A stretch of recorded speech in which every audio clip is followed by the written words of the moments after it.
It's time for the Saturday Sports Show on WMIX. On your radio at AM 940 and online at mywithersradio.com.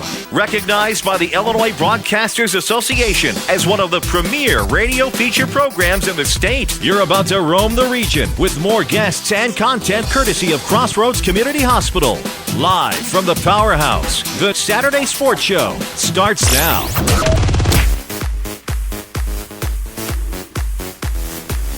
And good morning. Glad to have you with us from the studios of WMIX Sports. This is the Saturday Sports Show presented by Crossroads Community Hospital. It's more than a hospital. Yeah, it's what healthcare should be. Plenty coming your way today. We'll have quite a bit of guests. We'll have some scores and some other things as well. Of course, you can follow us on Twitter at WMIX Sports. We're on Facebook for your liking. You can also find our website, a beautiful desktop version as well as a mobile version that fits any device. Feel free to check it out at WMIXsports.com. We have some highlights from last night's Mount Vernon Rams game up there, working on getting our archives uploaded and finished. You can find them on our YouTube channel, which you can also access at the beautiful desktop version or any device version of WMIXsports.com. Of course, we're presented by Crossroads Community Hospital today. It's more than a hospital. Yeah, it's what healthcare should be. Glad to have Crossroads along, as always, here on the Saturday Sports Show. Busy lineup today. We'll talk with Scott Gamber about his team's 40-30 win over the Centralia Orphans last night. You heard it on WMIX FM. You watched it online at WMIXsports.com, or you were part of the sold-out crowd from Shagnon Gymnasium taking it in person. Jeff Lonnon of the Mount Vernon Lady Rams will join us. His team is off to a hot start, 5-1 on the year with wins over Cahokia and St. Anthony this past week. They'll be in action again on Wednesday night. Shane Witzel, head coach of the Woodlawn Cardinals. Tough one for the Cardinals last night, losing to Oakville in the new gymnasium, 3-1 on the year, second place in the Oakville post-Thanksgiving tournament. No panic, nothing like that in Woodlawn, of course. Early season start for the Cardinals has been pretty hot. Chip Basso of the Sesser-Valier Red Devils will join us as well. His team is 2-0 on the season. They've defeated a couple of birds already on the year. We'll talk more about that with Coach Basso. We'll have Brad Weathers. The Nashville Hornets are playing for third place today in the Lebanon Thanksgiving and post-Thanksgiving tournament there.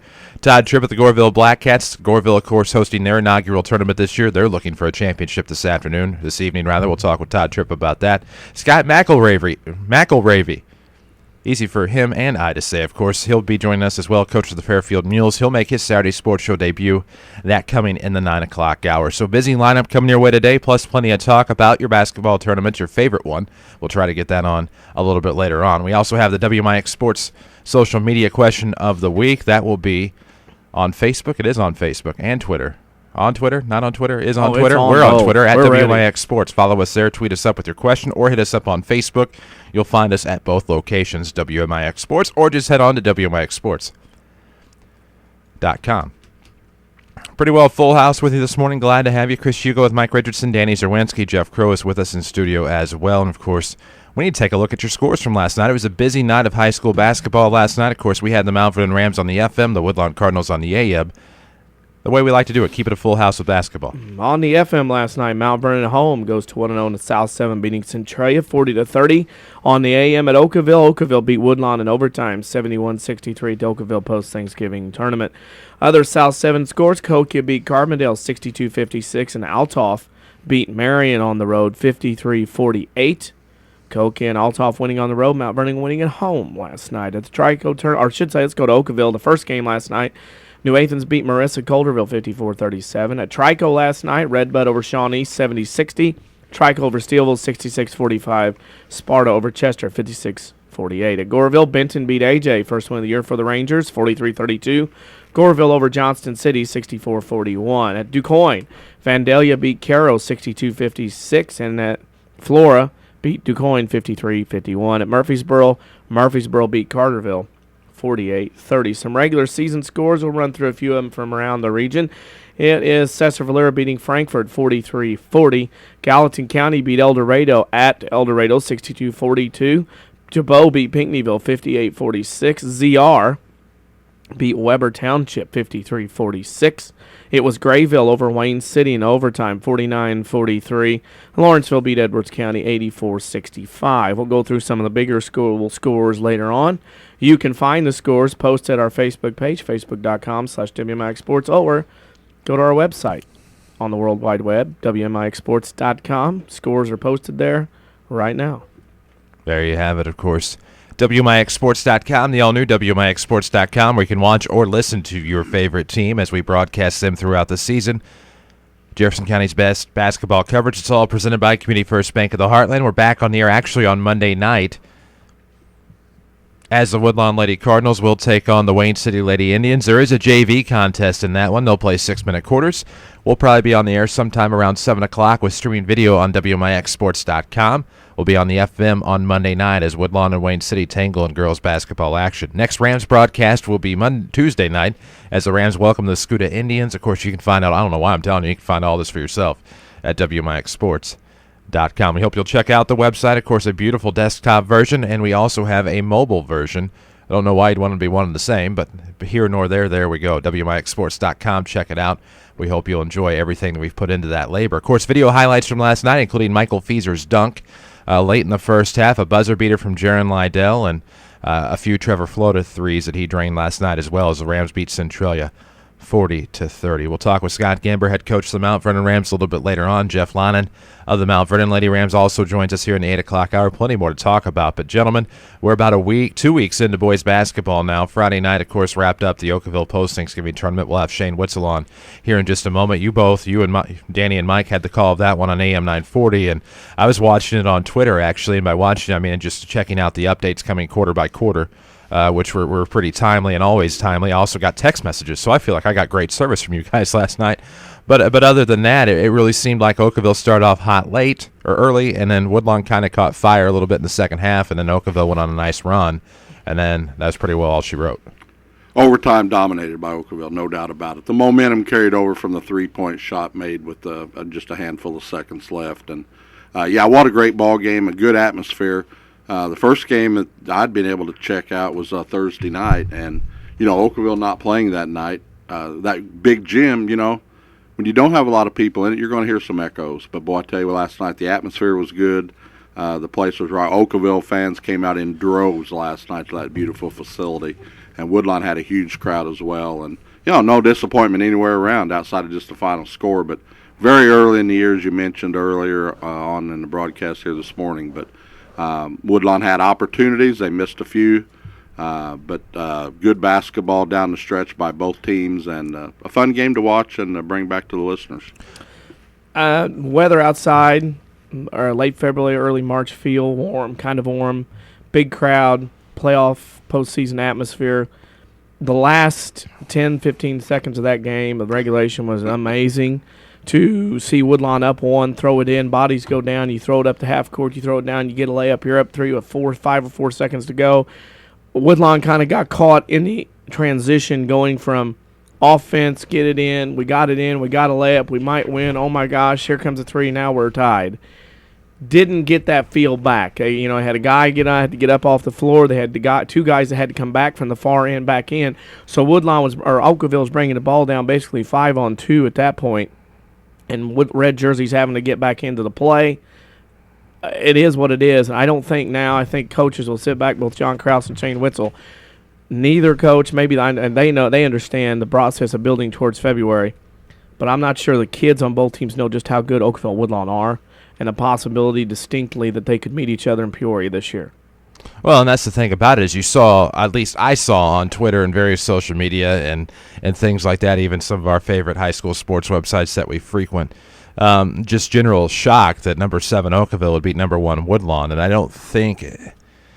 I think too much being made about that early in the season. We saw the same thing happen last year. Of course, the Woodlawn Cardinals weren't defending state champions, didn't have the number 1 ranking in the state. And I think we often make too much about the numbers. And, that is one that I definitely wish I could have seen, to see 2 great high school basketball powers in Class 1A that are always going to be expected to make deep postseason runs. Oakville, of course, that's a preview of a sectional host if you got to take in the beautiful gymnasium. We have pictures on Twitter at WMIX Sports if you'd like to see them. But other than that, it just seems like it was another meeting between 2 powerhouses, and Oakville took it away last night. Well, and Oakville's good. Absolutely. Wakey, Obermeyer, and Brommeyer have been there 100 years. That means I think they play with John Krause. And one of them's still a junior. And I think they play with John Krause. We kiddingly say that, but well, it's one of those deals. They got a lot of experience back. They're playing on their new home floor. They won it last year. They won it this year. It's not like for Oakville they're not used to this, and it's not like for Woodlawn, oh, my gosh, what happened? Well, they lost in the title game last year. Then Woodlawn went to Mater Dei and laid an egg, and they're 3-2. So if you want to go back on history, that's it. So now Woodlawn takes a week off. We'll play Mater Dei at SIU next Friday night on AM 940 and WMIXsports.com. But, Woodlawn's still trying to figure out, like everybody else this time of year, state champs, and whatever, the next season. I don't think there's much tie from last season to this season, in any sport. I mean, you'll have some momentum, but you won't have that same momentum and karma once seasons end and start again. And I think Woodlawn's got guys that were role players last year, now are finding themselves in the spotlight. You got guys that were bench players last year that didn't play a lot, now are going to play. You got guys that haven't played a lot in the program, now starting. Everybody's trying to find their niche everywhere, and Woodlawn's doing the same thing as everybody else, just with a bigger target on their back. And they found themselves in a position where experience of what has been a carryover of that varsity group from last year, down 6 points 2 or 3 different times in the ball game, and no panic. There was no panic whatsoever. Shane Witzel would call a timeout. They'd readjust. Next thing I know, you look up and they're tied at one point in time, overcoming a 6-point deficit. Woodlawn took a 1-point lead. So the experience is there, but Danny's right, and that's what we talked a lot about on the drive over, during the game, then after the game. It's now finding that rotation of reserves, the starters. I mean, they had 2 different lineups in the 4 games over there, this week. You may look at a third lineup change here coming Friday night. So there's a lot of unrest right now as far as just who, quote, starts, but the main thing is of finding the guys that's going to be able to handle the lights starting. Would some of them be more comfortable coming off the bench? And we can't forget, guys, this is still November. It's a long way to go, so I don't think too many people's panicking right now. Actually, last night was still November. I believe we're in December now. Right now we are. Last night was, yeah. I feel you, though. You're my guy. You're still my guy. Even if you don't know the calendar, it's okay. I'm just messing with you. It's a beautiful Saturday morning to have fun. That's what we got to do. We got to have fun. Well, absolutely. It's a fun day. It's a beautiful day. We had a good day for 2 ball games. You know what else would be great and fun? A commercial break. Then we'll come back with Mount Vernon Rams head coach Scott Gamber on the Saturday Sports Show, presented by Crossroads Community Hospital. It's more than a hospital. It's what healthcare should be. Back after these.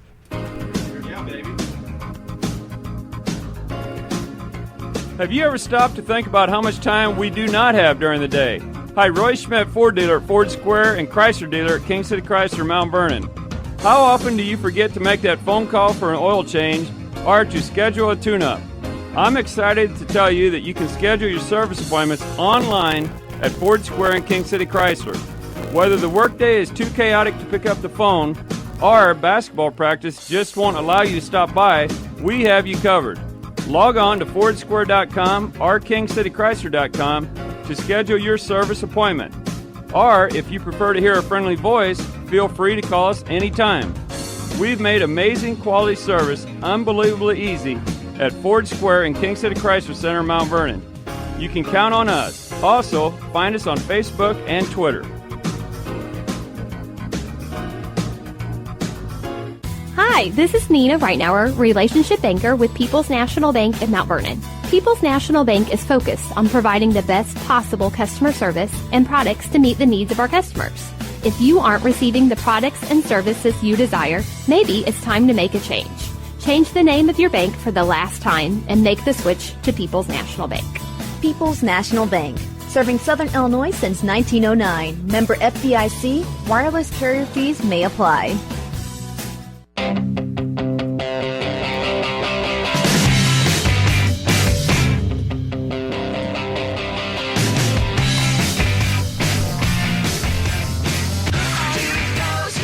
And we welcome you back to the Saturday Sports Show, WMIX, MyWithersRadio.com. Glad to have you with us this morning. Presented by Crossroads Community Hospital. It's more than a hospital. It's what healthcare should be. Welcome to the Horn now. The Mount Vernon Rams head basketball coach Scott Gamber. His team won big last night over Centralia, 40-30. At least I consider a 10-point victory over Centralia to be huge. Scott, good morning. Scott Gamber joins us on the Saturday Sports Show. We'll work on that. Scott, you there?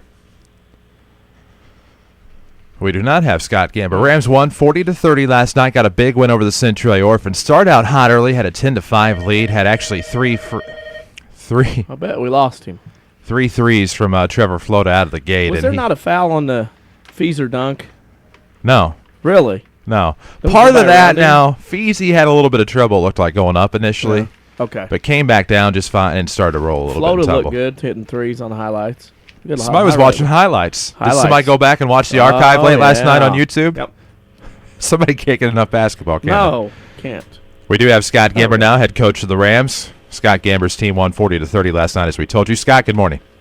Morning. How are you guys doing? You know, doing pretty good. I assume that you were pretty wound up after the game last night. 40-30, big win over Centralia to start the year. But most importantly, after probably, and I hate to say this, I know I said in the postgame, and I hate to bring it up again, after playing poorly, shooting poorly from the field at times last night, and just being swallowed up at times by the Centralia defense, that was a heck of a comeback by the Rams. They did what they needed to do, sank their free throws, and pulled away and won that one, and it's a big conference win in the early going.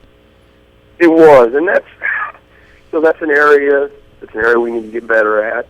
I need to get better at. The area that our team needs to get better at is playing with a little bit of a lead. It's really hard when you're playing against Centralia. You want to make sure you're patient in the second half when you have a 12-point lead. You want to make sure and you're getting a good shot because, as you guys know, in a Mount Vernon Centralia game, a 12-point lead is a nice size lead because there's not a lot of points scored. But I thought in the late in the third quarter, early in the fourth quarter, I thought we did a poor job. I thought we tried to force things that weren't there, and then I don't think we took the opportunities that were there. And it led to some turnovers. It led to a couple bad shots. And what was in there as well is we missed about 4 layups that easily could have gone in, and we missed a few free throws that we should have made. Luckily, we broke the press. Jake scored that layup to put us up 4. They couldn't score. They missed a shot. We got the rebound. Then they had to foul, and luckily, went our way.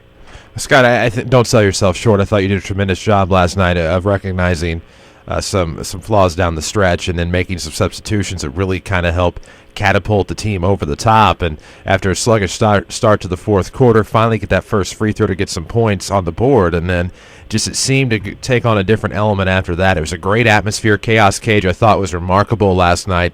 They showed up. I mean, it was stuffed. I don't know if you could have fit any more kids up there on the stage, but just the fan support, everybody coming out to support you guys, some of the moves you made later on, I really thought all of that and the kids' gutsy performance. I think it was kind of a perfect storm of things coming together for you guys to get that win last night.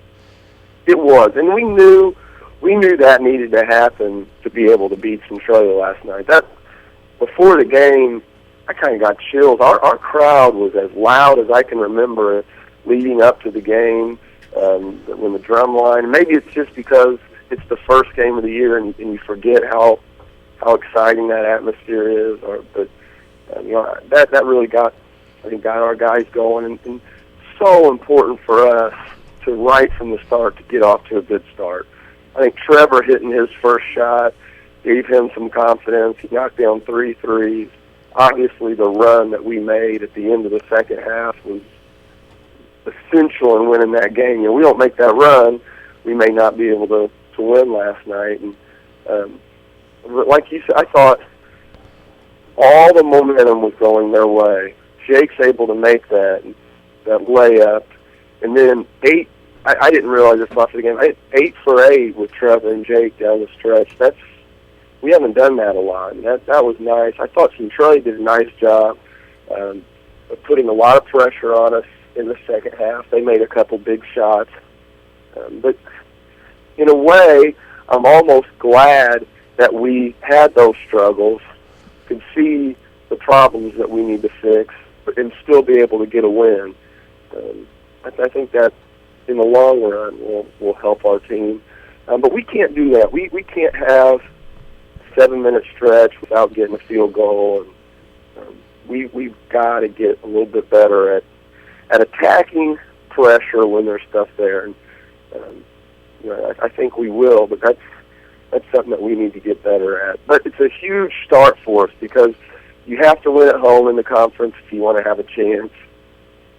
Centralia is going to be a really good basketball team. They're going to be a team that's going to factor in the conference championship.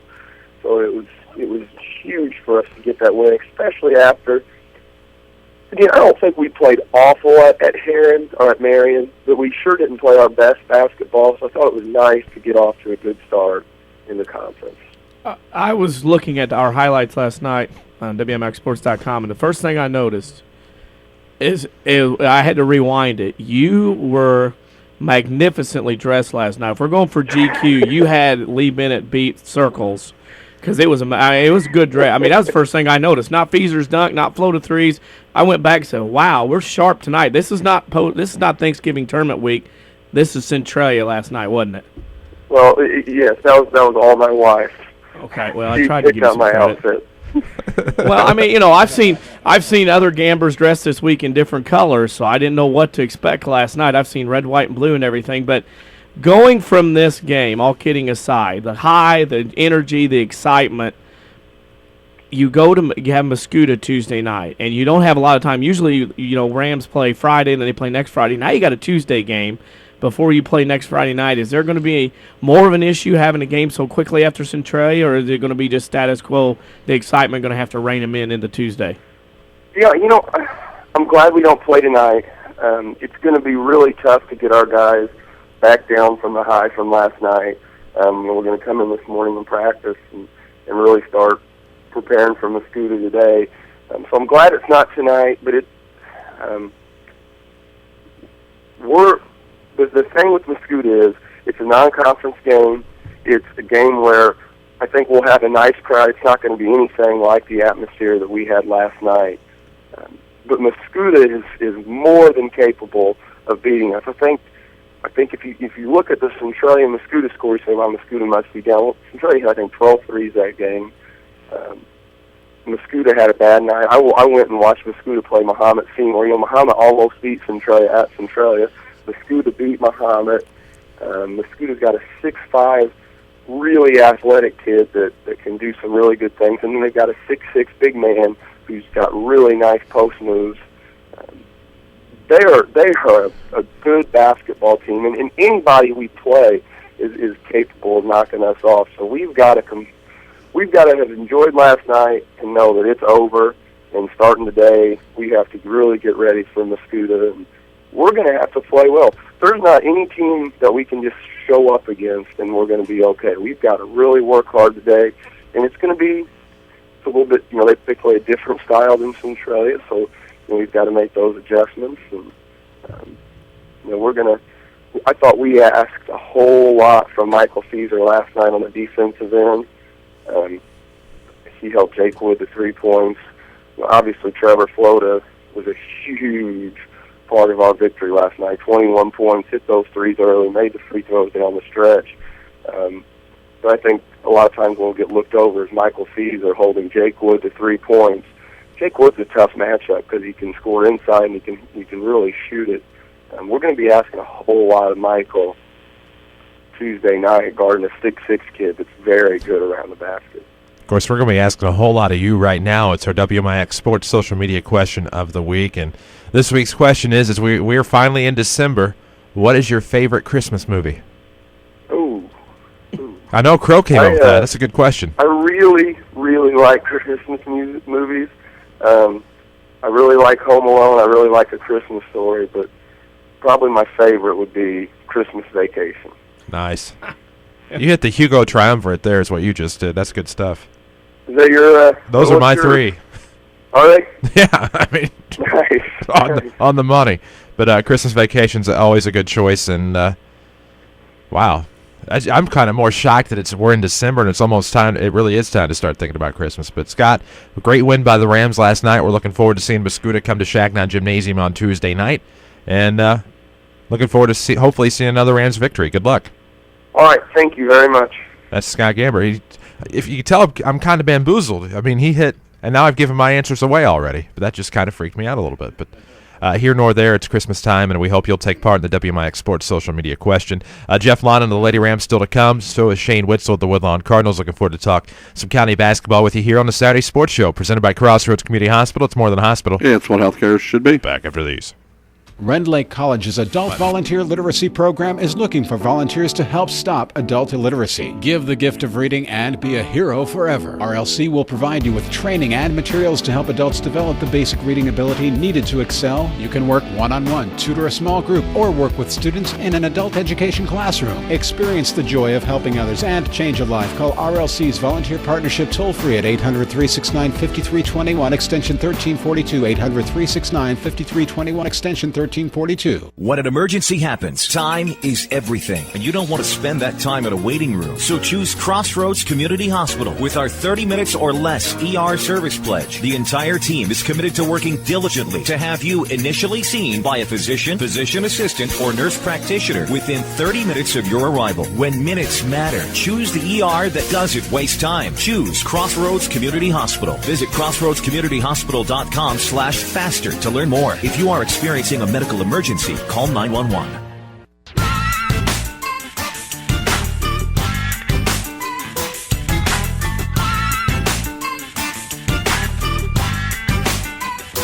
And we welcome you back to the Saturday Sports Show, WMIX, WMIXsports.com, courtesy of Crossroads Community Hospital. It's more than a hospital. Yeah, it's what healthcare should be. Welcome to the Horn now, Jeff Lonnon, head coach of the Mount Vernon Lady Rams. Coach Lonnon, good morning. Morning, guys. How you doing? You know what? I'm doing pretty good. It's a great Saturday morning. We're talking high school basketball here, talking winter sports. And your team, the Lady Rams, are 5-1 on the year. 1-0 in the South 7 Conference after this week. You get a big win on the road at Cahokia, 49-42 on, was that Monday night? That was Monday night. Then on Thursday night, you come back home, your home opener. You open up the basketball season at the varsity level for both teams on Thursday night against St. Anthony. You get a big win over St. Anthony. Probably a little uglier than you had hoped, but still a win nonetheless. And your team's 5-1 heading into next week with your conference game against Centralia. I'd say it's a great start. Yeah, and everything now just goes forward. You know, we're proud of the fact that we've got off to a really nice start, but you know, Wednesday night's going to be the target now for us. You know, we started yesterday working on that, and you know, as far as I'm concerned, Wednesday night now becomes the biggest game of our young season for sure. It's a conference game, it's a South 7 game, and you know, if we really face reality and look back to the past a little bit, this has not been a team we've had a whole lot of success against, you know, in recent years. So, yeah, we feel like, you know, we got a great chance to compete and go toe to toe with Centralia. Especially being at home, and you know, we're just working on that from the mental aspect right now as much as the physical with the kids. And I think Wednesday night, you know, we'll be ready. And certainly, I'm proud of the 5-1 start. And certainly, it's no secret that I wasn't all that thrilled with the way we played at home, especially this week. But you know, you have nights like that, and it's a good problem to have when you play bad and win, you know. And I think that's kind of the bottom line underneath all the frustration sometimes when you think you should play better. If you look up at the scoreboard, you advance and you survive, kind of the old regional postseason motto. So we're looking forward to Wednesday. Well, I can certainly imagine. And Centralia is a team that obviously comes in well coached, not unlike just like the Lady Rams, I should say. Don't want any double negatives or confusion there. But you have Roger Steeg's Annies coming in. It's been a tough one, a tough few past seasons against the Annies coming into Shagnon Gymnasium, but this certainly seems like a great time to get the Annies off guard and get a big win against Centralia at home. Well, yeah, you know, but look, here's the deal. You know, when you face them, it really doesn't matter what year it is. You know, they're always going to guard you really well. I mean, you know, outside of Nashville, I think Centralia probably guards us probably just about as good as anybody else that will play. And you always know that they're going to be, you know, very fundamentally sound, and they're not going to throw it away. You know, they're not going to make bad decisions with the basketball in their hand offensively. They're always going to rebound the ball. And those 3 or 4 little things that I mentioned right there are really kind of the 3 or 4 keys to winning basketball games. You know, don't turn it over, rebound it well, take good shots, don't make bad decisions.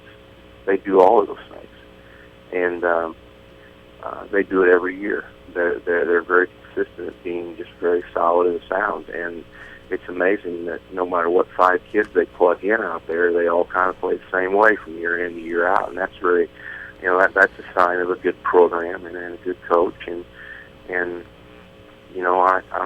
that's part of the reason why, I harp so much this week after our Cahokia and St. Anthony team game to my kids that, the first 3 games were fantastic. Or, first 4 games really outside of one quarter were great. That's the way we envision you playing with consistency and not turning the ball over and shooting it well and, rebounding. And then we kind of hit, in my opinion, just kind of a step back this week with a couple wins that we did have. We didn't do those things as well, even though we won the game. And I know the reason I stay on them about that is I know when you hit teams like Centralia, they are going to do those things. And so I must insist that my kids, maintain their focus and don't turn it over and rebound it, do all the fundamental things right, which they're capable of doing. And I've got a really good feeling that they'll do that Wednesday night. I think that they're very focused, and they want this win really bad. And they're plenty talented to get it. It's just they've got to put 4 quarters together and go do it. Speaking of going to do it, you have Centralia Wednesday, then you have another 6 days off, Carbondale, Freeburg, and then Marion, 3 games for the Mascouda tournament. Pretty tough stretch of games for Lady Rams, especially the conference side.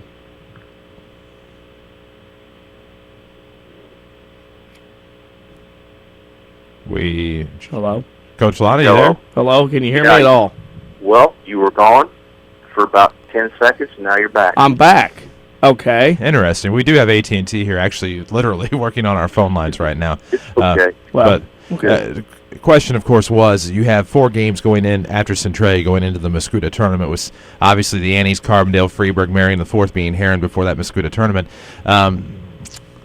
I forgot the rest of your question. Just as far as building momentum and a tough conference play, and if you've seen any of the scores so far from your upcoming conference foes as far as games and things like that.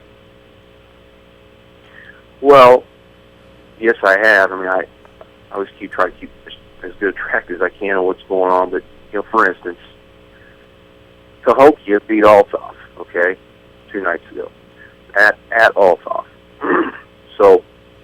And they beat them by about 10 points.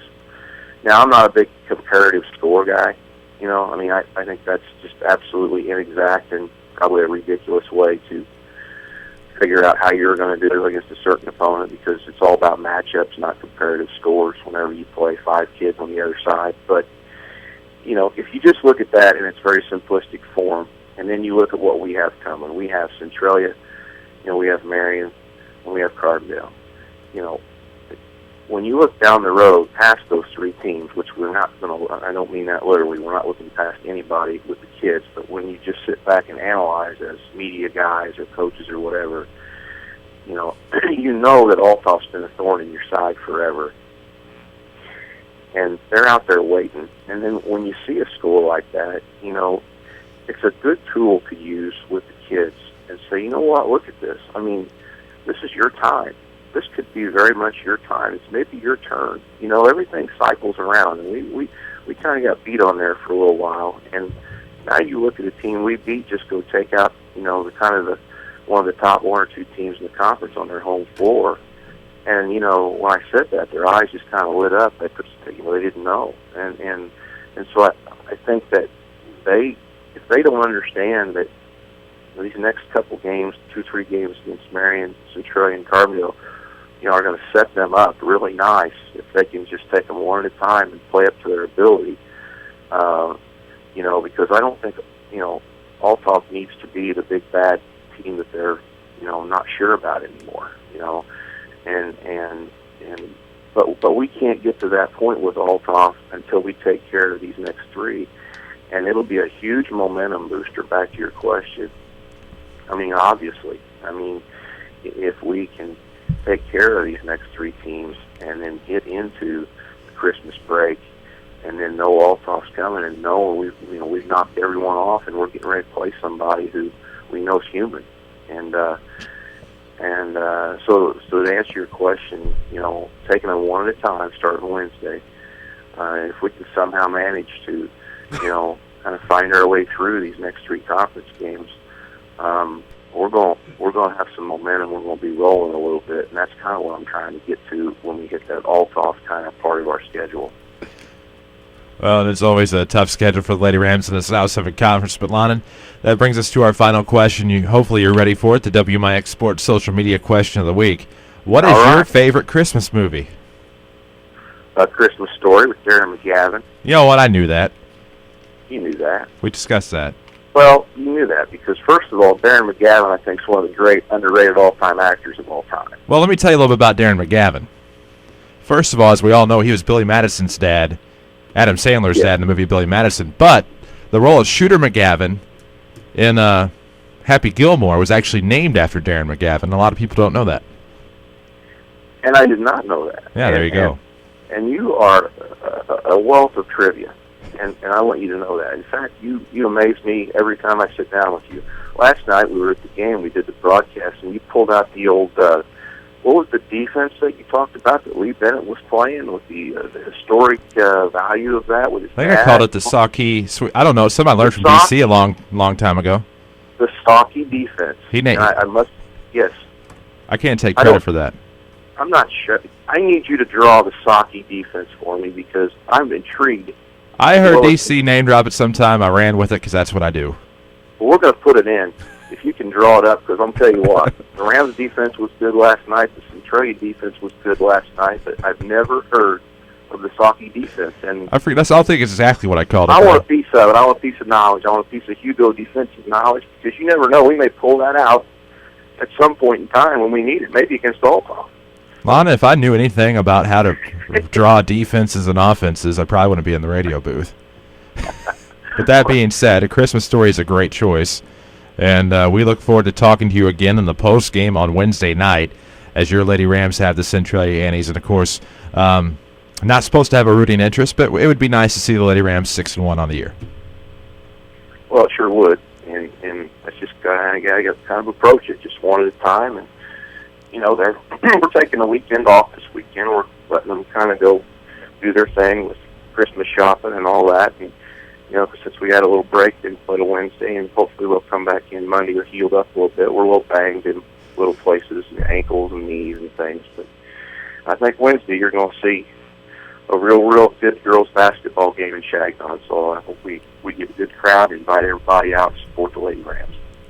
You bet, Lonnon. Best of luck to the Lady Rams on Wednesday night. Have a good weekend. Hey, thanks, guys. That's Jeff Lonnon, head coach of the Mount Vernon Lady Rams. And sorry for the Darren McGavin aside there, but we need to get back on track. We'll take a quick break. When we come back, hopefully Shane Witzel of the Woodlawn Cardinals will still join us here on the Saturday Sports Show, presented by Crossroads Community Hospital. It's more than a hospital. It's what healthcare should be. Back after these. When an emergency happens, time is everything, and you don't want to spend that time in a waiting room. So choose Crossroads Community Hospital. With our 30 minutes or less ER service pledge, the entire team is committed to working diligently to have you initially seen by a physician, physician assistant, or nurse practitioner within 30 minutes of your arrival. When minutes matter, choose the ER that doesn't waste time. Choose Crossroads Community Hospital. Visit crossroadscommunityhospital.com/faster to learn more. If you are experiencing a medical emergency, call 911. You're looking for a great quality SUV to get you through the winter, right? Well, Second Chance Auto has never had a better selection. Find SUVs from small to medium to large. Four-wheel drive models, too. Their inventory has never been better. Cars, trucks, vans, and many priced under $10,000. Instant approval with honest deals on great vehicles. Most have a 3-month or 3,000-mile warranty. And there's bank rate financing for everyone. Make this your best year with a quality SUV from Second Chance Auto. Route 142 East in Mount Vernon. Call 244-4582. Hey now, you're an all-star. Get your game on, go play. Hey now, you're a rock star. Get the show on, get paid. Wow. And we welcome you back to the Saturday Sports Show, WMIX, WMIXSports.com. We welcome Shane Witzel, head coach of the Woodlawn Cardinals.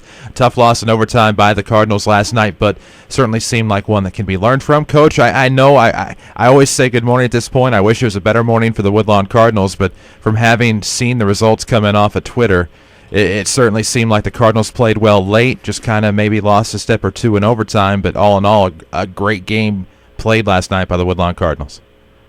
Well, yeah, it was a tough loss. I mean, we did not play real well first half offensively, particularly.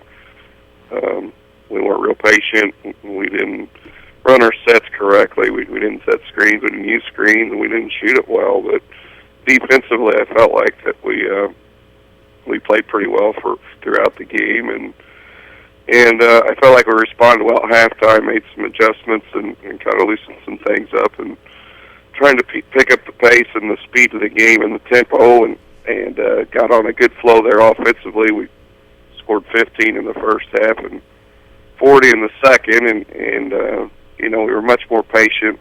Our offense was more fluid, and we were making correct decisions with the ball. But had tough end of the game. We're up by 3, and they make a tough shot there at the end. You're one shot away from winning the thing, and had a really bad start into overtime.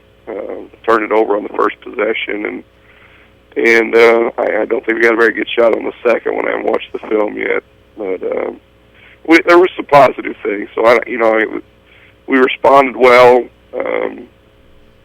Some guys that haven't played in some meaningful games like that, where they were really some big minutes, were like Robinson and Phelps, and they had stretches where they played well. And Chris Harlow had a big game, and we did a decent job guarding and Weekey with Harlow and Isaac, and so there were some positive things in there, and we shot free throws well, and we did a lot of things correctly, but there's a lot of things we need to correct.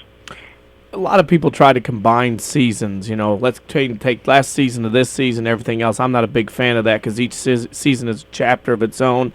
Is it a case at this point the guys all are familiar with each other, but maybe haven't gotten familiar with each other in game situations yet this early in the season on both ends of the floor?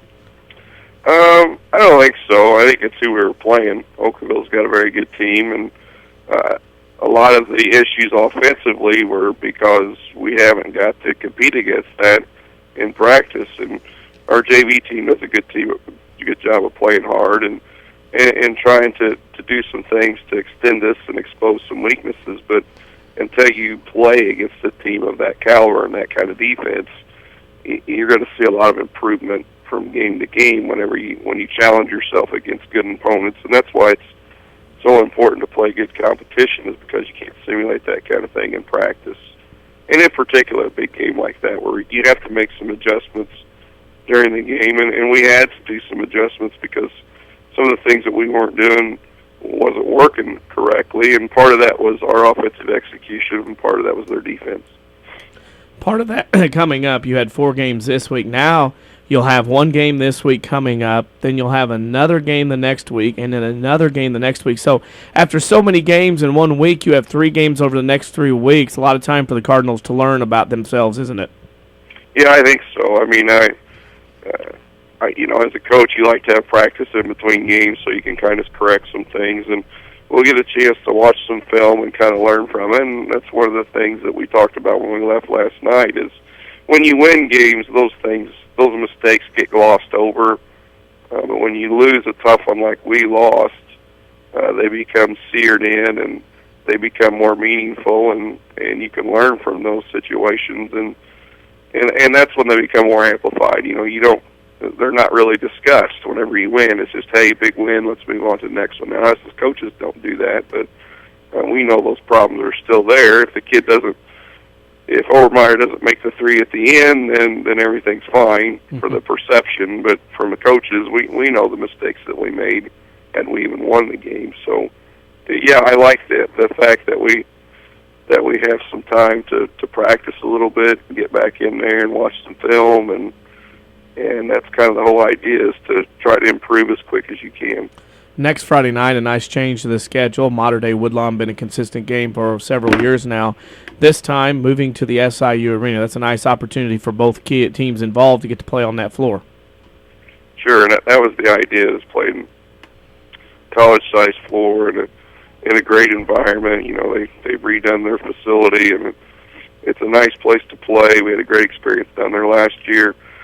Going to play another good team in Modern Day, and I know they've not started the year real good, but they'll be pretty solid. They'll be a good team, and they always are, and it's always a good game for us, where we have to play well to give ourselves a chance to win. We've not been real successful against them, but we do feel like it's a game that needs to be played, and it's a game that we can learn some things, and it's a game that hopefully we can bounce back and get a win in a good environment and against a good quality and a well-coached team. Speaking of good quality, as we take you to our off-topic WMIX Sports social media question, a lot of quality Christmas movies out there. Which one is your favorite? Oh, it's no question. It's Christmas Story. Nice. Yeah, it's one that we watch every year, and it's really enjoyable and something. Even when it first came out, I really liked it, and my wife likes it. And there's some really good parts to it. Even though I didn't grow up in the '50s, there's some things in there that you can relate to in your own childhood, and I think that's what makes it so funny. Very nice, Coach. Good luck against Mater Dei on Friday night at the arena. We'll be there and hopefully see you then. All right, thanks. Appreciate it.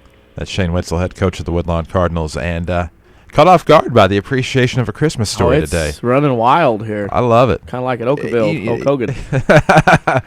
Oh, they played again last night? Thursday night, too? Have they had it all week? Hey, if you saw what Mike and I saw last night, the Woodlawn Cardinals. I saw a picture of two WMIX sports broadcasters with the yellow jacket. Oh, yeah, we got the yellow jacket to come up with us last night for New Athens. Not shy at all. No, not shy at all. Didn't say a word, just buzzed right through the picture. But now I need to get my picture taken with Ramrod. I got to get we're looking for the Woodlawn Cardinal. Basically, what Mike and I will do, and you on the Jefferson County Showcase. Should have had the Cardinal there, and you could have had a picture taken with Hugo in a red sweater because Hugo almost never wears red. Well, it's a mascot deal. We're chasing mascots this year. That's our new thing. That's our new Twitter thing? Yes. Yeah. The other thing is the Woodlawn Cardinals. I know it's a tough loss, and it's hard, and everything else, but singing Living on a Prayer by Bon Jovi last night, singing, drumming, and or dancing across the way. The Woodlawn Cardinals got it down to 80s rock. Now, did you critique everybody's drumming? No, I did not. I won't say who or what. There was different people, and then we had to give them a shout-out on Twitter because it was funny watching them. That song's 10 years older than most of them, 8 years old, and it's they were going after it last night. Oh, they all had their roles, just like in a game. I mean, they all had their roles, what to Drummer, do. And they knew guitar, dancer, when to come singer. in, when to sub, and who started, and the whole bit. So, yeah, it was well orchestrated. Welcome to our Guitar Hero Rock Band Society. Of course, those games are even gone. Right. I mean, those aren't even a fad anymore. Aren't even a thing, probably. But we need to take a break. When we come back, we'll talk with SV Devils coach Tripp Basso here on the Saturday Sports Show presented by Crossroads Community Hospital. It's more than a hospital. Yeah, it's what healthcare should be. Back after these. Hi, this is Joe Gliosi, commercial banker for People's National Bank in beautiful Mount Vernon, Illinois. People's National Bank has served local businesses and farmers for over 100 years. With a wide variety of deposit and loan products, we have all your banking needs covered. From opening or expanding a business to purchasing a farm implement for the upcoming season, People's National Bank is here to help. Stop by today and let us show you what a true community bank can do for you. People's National Bank, serving Southern Illinois farmers and businesses since 1909. Member FDIC. This is WMIX, Mount Vernon, Marion, another Withers Broadcasting Station. The Orthopedic Center of Southern Illinois proudly welcomes Dr. Brian Steinke to their medical staff. Dr. Steinke earned his medical degree at the University of Illinois in Chicago and has degrees in anatomy and physiology from UC Berkeley, and he brings prestigious credentials to the center. Dr. Steinke is a gifted physician and contributor to orthopedic textbooks. Call 618-242-3778 or visit their informative website at orthocenter-si.com. Imagine your child on a journey of self-discovery. Like the one taken by millions worldwide at Kumon Math and Reading Centers, where instructors use a proven method to unlock your child's full potential. Imagine your child accomplishing more each day than the day before. With Kumon, his successes are frequent and rewarding, so he's motivated time and again to seek out the next challenge. Imagine your child reaching heights no one ever thought possible. Because she's gained the skills and confidence to achieve more on her own. For over 50 years, Kumon instructors have helped children discover their own boundless possibilities. Imagine that. Let Kumon Math and Reading help unlock your child's potential so he can be truly amazing. Your child can reach new heights at the Kumon Center of Rend Lake College in the RLC Marketplace just off Potomac Boulevard in Mount Vernon. Call 242-4957. That's 242-4957. It's the final countdown.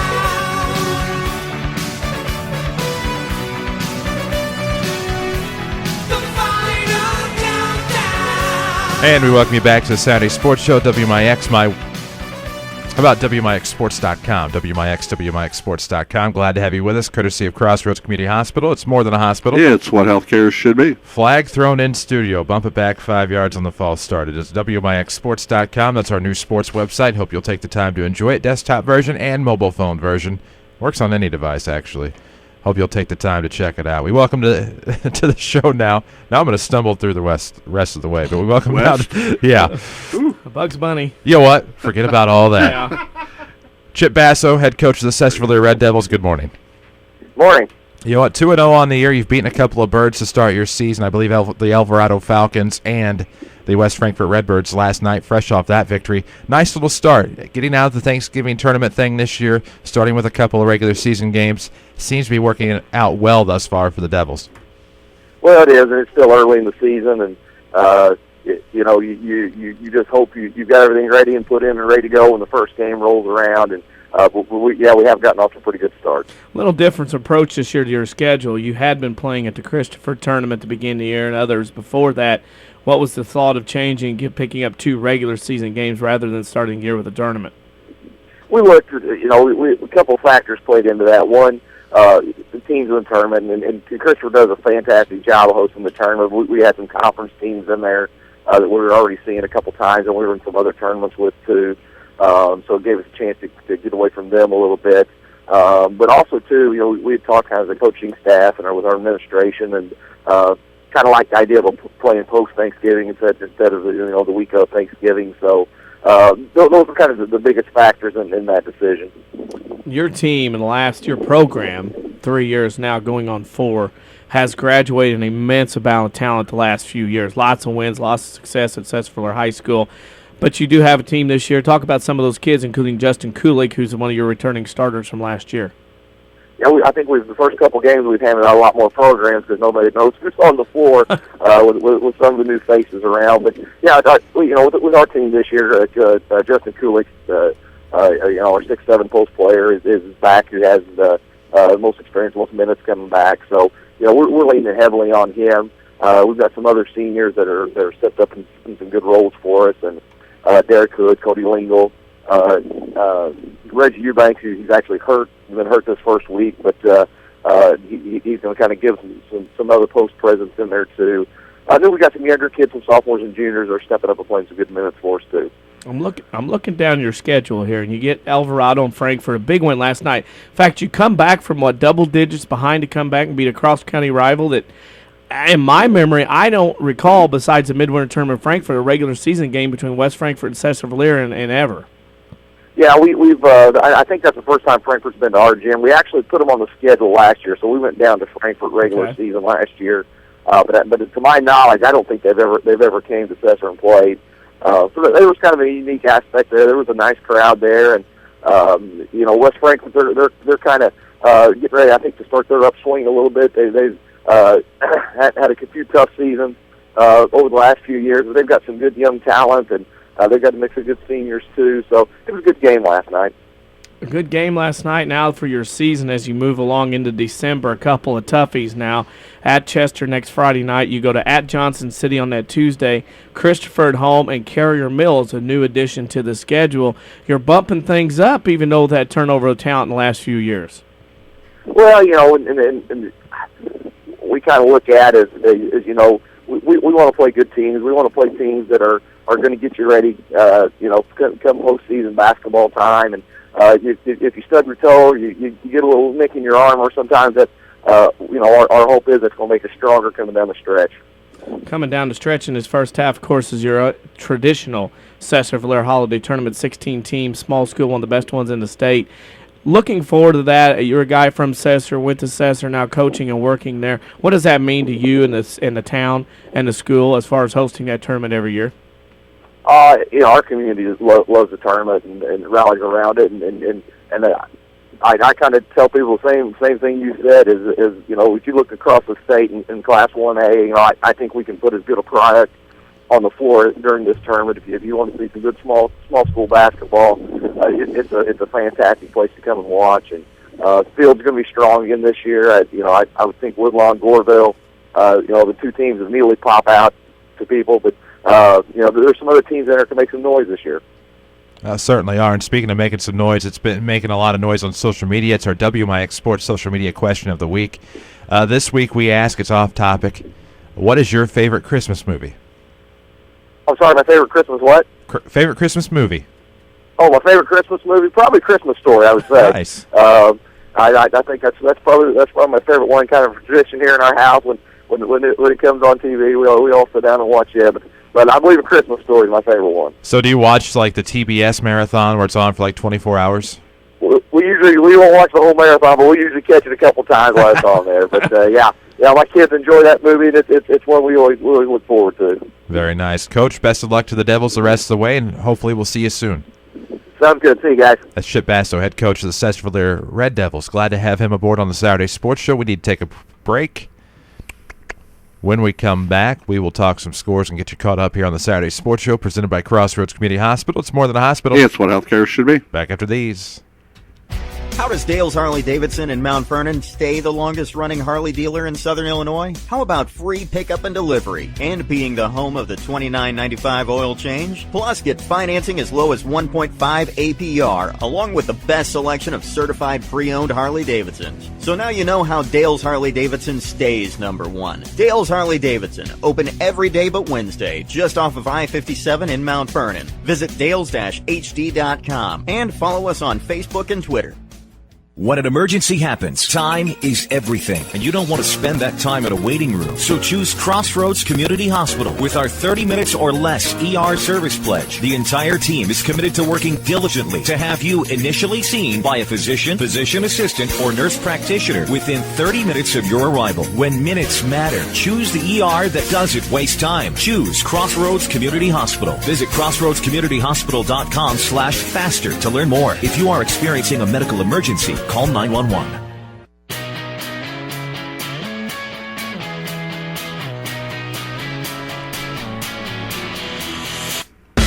And we welcome you back to the Saturday Sports Show, WMIX, WMIXsports.com. It's presented by Crossroads Community Hospital. It's more than a hospital. It's what healthcare should be. Don't forget, you can always find our scoreboard online at WMIXsports.com, or we post it on Facebook as well.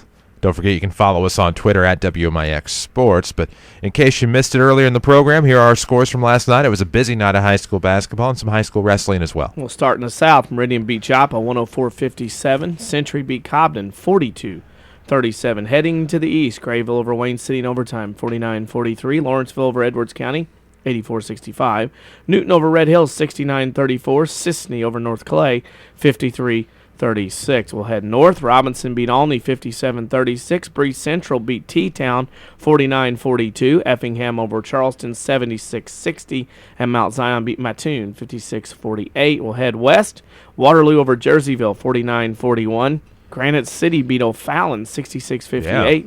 Edwardsville comes back and throws Collinsville out the door 66-43. And East St. Louis beat Alton 70-51 wrestling score. Hillsboro beat Altaw 48-24. Other scores are posted at facebook.com/WMIX Sports, as well as at our website, WMIXsports.com. Yep, you'll find the South 7 scores from last night. You'll also find that on AM 940 last night, Oakville beat Woodlawn in overtime 71-63.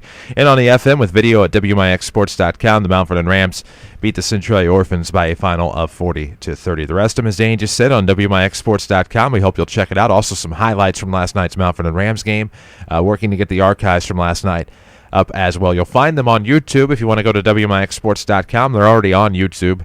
Just click on the YouTube link. It'll go straight to our YouTube channel, where we actually have quite a few videos up there. Some are just audio only, as you know, but we have in upwards of, I believe, 250-ish up there from over the course of the past year, including the Saturday Sports Show, Rams and Lady Rams, Jefferson County Basketball Showcase, you name it. If we've done it in the past year, it is up there, except for one that I lost. We won't go there. WMIX Sports social media question. You'll find it on Twitter and Facebook. What is your favorite Christmas movie? We've heard Christmas Story quite a few times today. I mean, Scott Gamber went Christmas Vacation. Thus far, everybody else has gone a Christmas Story. But we need to... What time do we got? We'll get to a quick break here in just a second. We'll have Brad Weathers of the Nashville Hornets to join us here on the Saturday Sports Show. Quick reminder, Now would be the time as Mount Vernon prepares to move to a new high school to reform the Mount Vernon Rams Basketball Booster Club. Of course, you're reminded to give Marvin Leathers a call. He's also looking for a new popcorn machine, so if you in any way can help with donations, get with Marvin. Unfortunately, his cell phone number, he told me the other night most people would have it.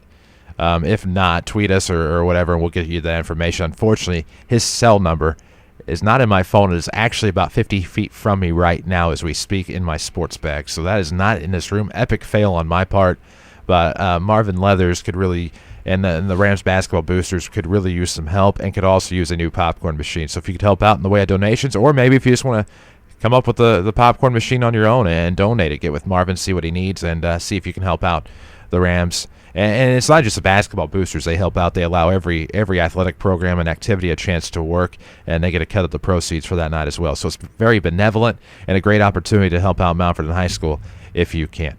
That said, we do need to take a break. We'll catch up with the Nashville Hornets when we come back here on the Saturday Sports Show. It's presented by Crossroads Community Hospital. It's more than a hospital. It's what healthcare should be. Back after these.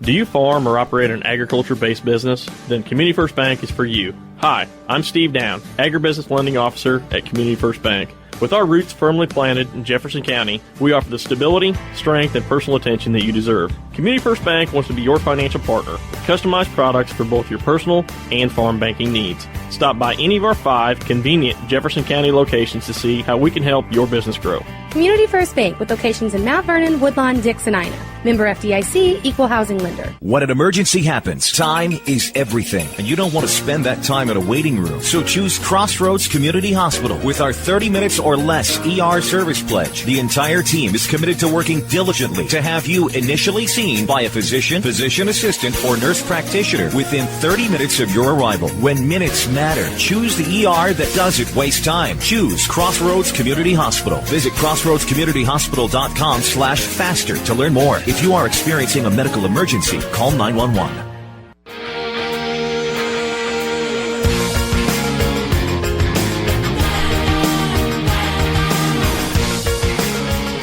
And we welcome you back to the Saturday Sports Show at WMIX and WMIXSports.com. It's presented by Crossroads Community Hospital. It's more than a hospital. It's what healthcare should be. Chris Hugo with Mike Richardson and Danny Zerwinski. Jeff Crow with us as well in studio here. Glad to have you with us. Glad to have Nashville Hornets head coach Brad Weathers. Coach, before I tell you good morning, first of all, I know you're 2-1, playing for third place today in the Lebanon tournament, but who or what is college prep at Madison? Well, they're last year they were the Imagine Bears, and they're my understanding they're a 4A charter school. In the public league in St. Louis, and they had 2 really nice players, very athletic. The school changed names because I think they were going to close down. Floyd Iron's son is their coach. If basketball fans might remember that Floyd Irons was a longtime coach at Bashan in St. Louis, and had a great deal of success. And his son is the coach. Besides him, your team off to a good start this week at Lebanon tournament. How's your week been going there? Well, we're still it's going well. We've got a nice mix of returning players from last year's team. We went 16-14, and it really turned it around the second half. It felt like we really gained a lot, really going into last season with no varsity experience. We've got 4 starters and the 6th man back from last year with a nice mix of younger underclass kids fitting in. We're still trying to get on the same page and put some things, and we're still feeling our way a little bit, but we're excited about the year. Nashville's always been a mainstay there at Lebanon ever since that tournament was formed. And for you as a coach, would you rather have that tournament going on as far as beginning year with 3 or 4 games, or would you rather have a deal where you play a game or 2 regular season-wise before you jump into conference play? Well, I've had 2 different thoughts on that. Years ago, when I was at Carlisle for all those years, I didn't really want that Thanksgiving tournament. I really thought, hey, we need to prepare and get things done. Why don't you go into the tournament, play 3, 4, 5 games, and there's something glaring, that you really need to work on. You don't really find out about it till the game in, and then you're in a tournament. So that's the downside to it. The other side is before you really get a feel, or at least I think we get a feel for the the kids coming off the bench, your depth, your rotation, and who may or may not be needing to see more JV minutes and things like that. I think it helps settle your rotation down a little bit earlier than normal. As you head in your third-place game today at Lebanon, talk about some of the kids you have returning that are helping your Hornets team this year. Well, we have 3 seniors, and Scott Brown, who has the most experience. He came off the bench at 7th man as a sophomore, and last year he was all-conference. We looked to Scott to do a lot of things. 6'2", senior forward. Not only defend, but handle the ball for us. He's one of our strongest, if not our strongest defender. Other senior, Devin Holly, a 6'6" senior, also an all-conference player last year for us, who's made great gains since his freshman year. Chance Reuter is our 6-foot senior guard who was just a Metro East player, golfer of the year. Had a great golf season, but he's one of our best outside shooting threats.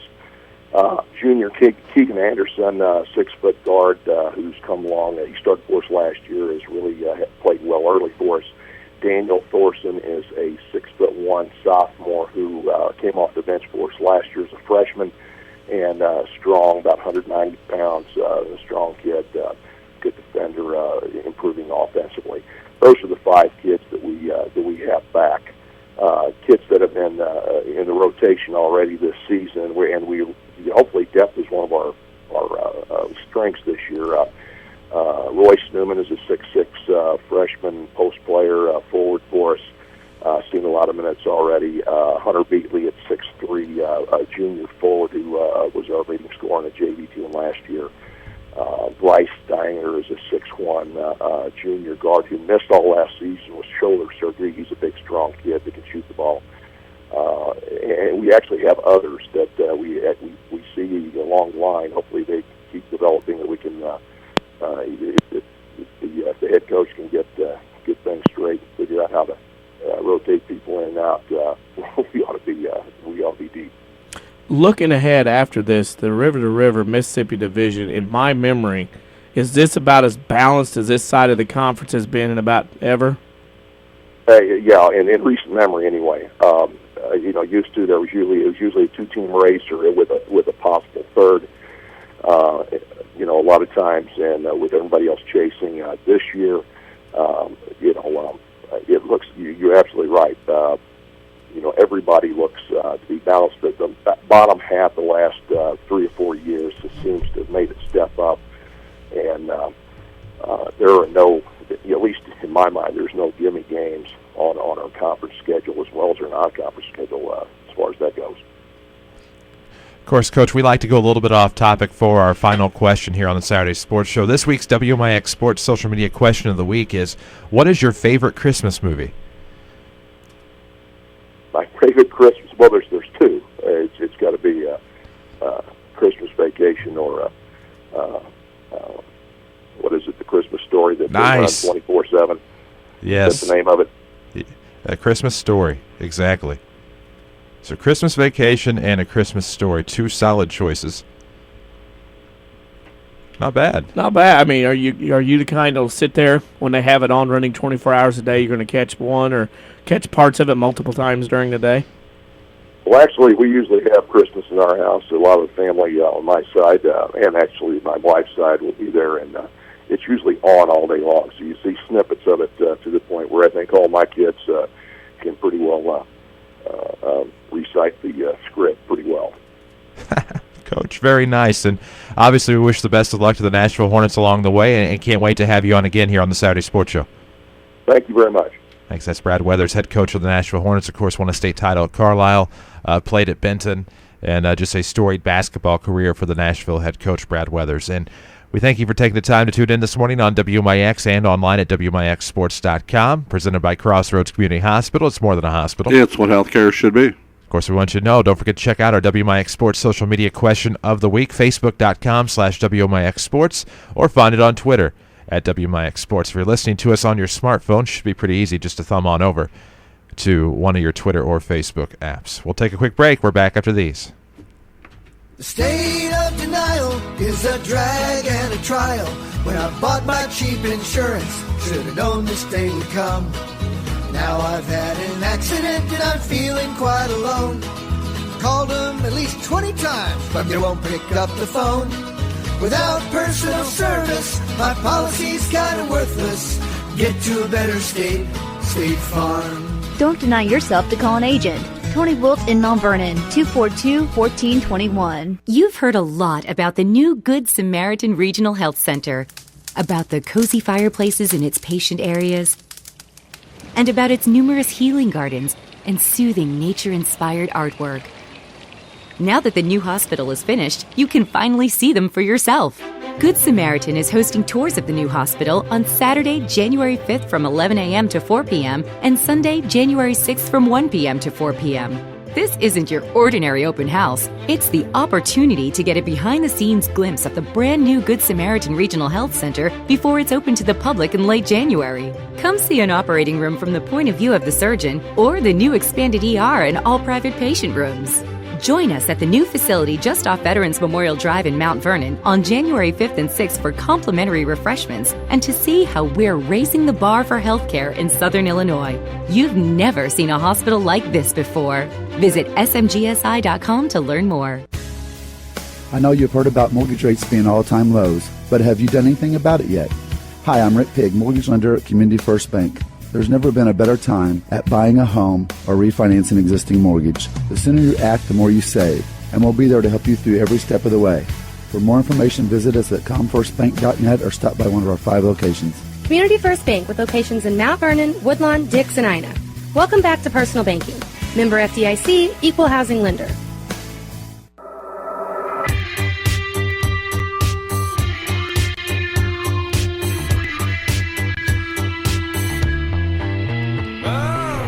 And we welcome you back to the Saturday Sports Show, WMIX, WMIXSports.com. Chris Hugo with Mike Richardson, Danny Zerwinski, Jeff Crow.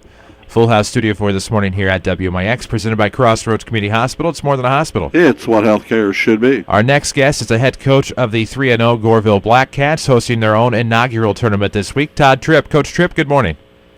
Hey, guys. Thanks for having me. Always a pleasure. I want to talk a little bit about the Blackcats, their early success, 3-0 on the year, wins over A.J. Johnson City and Egyptian, have the Benton Rangers tonight.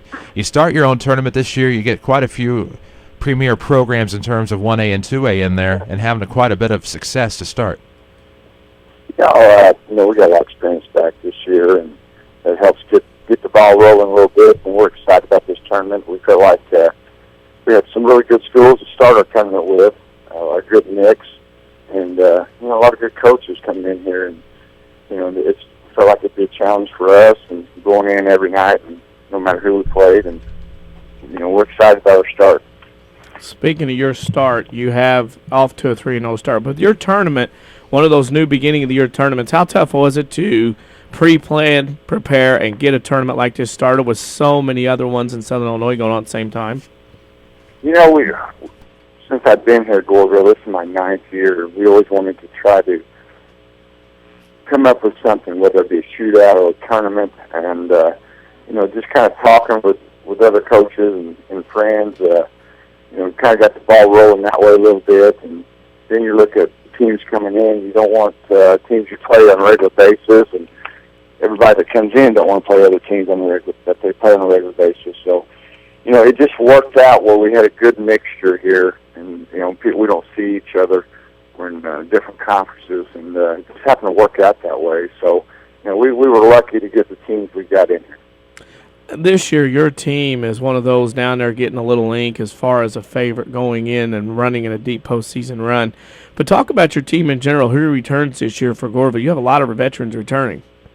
Yeah, we start off with my point guard, Dayton Tripp, who's an all-South player and all-conference player last year. And, we feel like we have to have him on the floor and kind of run the show. He's the captain of our team. And Zeke Snell, a junior coming back, a sophomore last year, had 116 blocks, which is a pretty good stat for a sophomore. And Alex Andros, who's a senior, big boy inside for us, 6'4" kid, who had a really good summer. Spent a lot of time trying to get better, and he did get better, and we felt like he was a big part of our team as far as having some success this year. And him putting the time and effort in this summer has really helped us so far. Blake Gray, another senior guard, he's 5'10". Had a big night the other night, had 24, 26 points for his second game out. So, we knew he'd be a big part of it. Kiefer Cavins comes off the bench for us, who could start for a lot of teams. And, he may end up starting for us for these years out, but he's such a spark plug for us coming off the bench. And, he's leading us in minutes right now coming off the bench.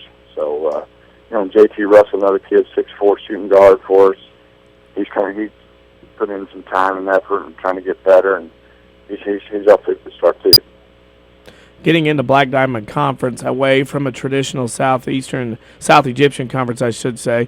How has that fit been for Goreville to make that conference move? Oh, it's been a really good fit. Last year, boys and girls, we won the conference, so that really looks like we made a good move, I guess, going into a conference. But we had good teams on both sides last year. But you play it by twice. That's a little different for us, home and away. In the SEC, we'd only play one game throughout the conference, and that could be away game that meant a lot. It could meant the conference title. And we would always go down to Meridian early in December, or they would come to our place early in December, and that was a big game to start the season. So that was probably the biggest change that we had to deal with. But we are really happy to be in Black Diamond. Moving on from there, and this is something that you look at a lot of schools that win in a lot of multiple sports, and Goreville's been one of those. Softball, baseball, basketball, Goreville's 1 and 2 class and 4 class. As a school system as a whole, both on the athletic venue and off, how does that help Goreville High School as far as whether it's sports or off the sports field as far as success goes for the school in town? Like you said, we've had some success in the 4-class system, and the community just really comes together, I think, on that. When we went to state for baseball the first time, we brought up charter buses that the community, wanted to come out and watch the game, and we were amazed at how many people came up to support the team. And then winning last year the Class 1A softball team,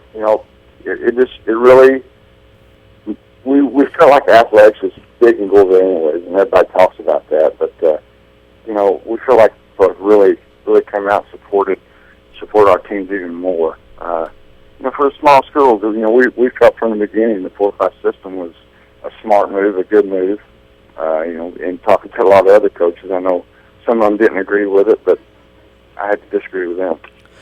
I got to ask this tongue-in-cheek. Is the baseball coach in charge of security down there this week for this tournament?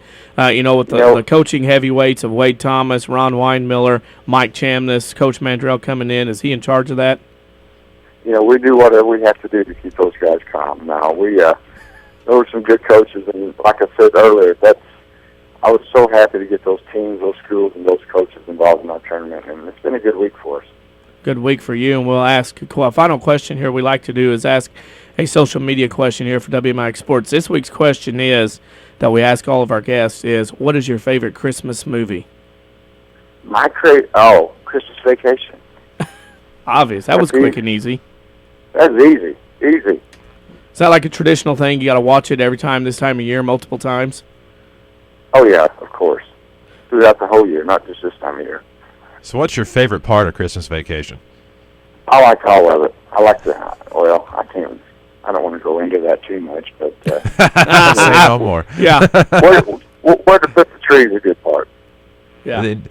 I can't find one thing wrong with Christmas Vacation. It's one that, you get tired of watching some movies, but along with that and A Christmas Story, it's hard to find anything wrong with them to where you get bored with them. But, Coach Tripp, I know you're a busy man today. Obviously, a big game tonight against the Benton Rangers. Good luck to the Blackcats, and hoping we get to see the Blackcats sometime soon on our Jefferson County Basketball Showcase. All right, appreciate it, guys.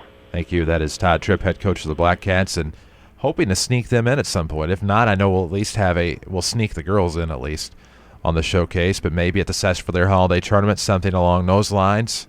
Doesn't really benefit me, though, necessarily, depending on what happens with the scheduling. But we'll see what happens. Of course, we never know. We're getting closer to the holidays. That's why we're asking you, what is your favorite Christmas movie? Log on to Actually, you know what? I want to make this easy on you. If you're listening on your smartphone or any whatever, if it's a device that has apps, just click over to Twitter or Facebook, look for us, WMIX Sports, answer the question. Otherwise, just go to WMIXsports.com. You can view it on any device. There's a version customized for your device, obviously, blah, blah, blah. If you're, just click on the link, Facebook, Twitter, YouTube. Obviously, you're not going to be able to answer it on YouTube. But what is your favorite Christmas movie? We're dying to know. We want to know your favorite Christmas movie. We'll talk about ours after we visit with Fairfield head coach Scott McElravy here on the Saturday Sports Show. We'll talk about his team's fifth-place finish in the Capital Classic in Lawrenceville, and we will also talk about preview their game with the tough, at least expected to be tough, Harrisburg Bulldogs, who are finishing up their own tournament this week. It's all coming up ahead on the Saturday Sports Show, presented by Crossroads Community Hospital. It's more than a hospital. It's what healthcare should be. Back after these. Select a checking account that pays you interest. People's National Bank introduces People's Select Checking. It has all the services you have come to expect from People's National Bank. Unlimited check writing, Visa check card, online banking, and bill pay. And you can earn 0.17 annual percentage yields on balances over $1,000. Visit me at 413 South 34th Street to start earning interest on your checking account. People's National Bank, member FDIC, $100 to open. Rate may change after account opening. APY is accurate as of October 16, 2012. Fees could reduce earnings on account. Non-usage fees may apply.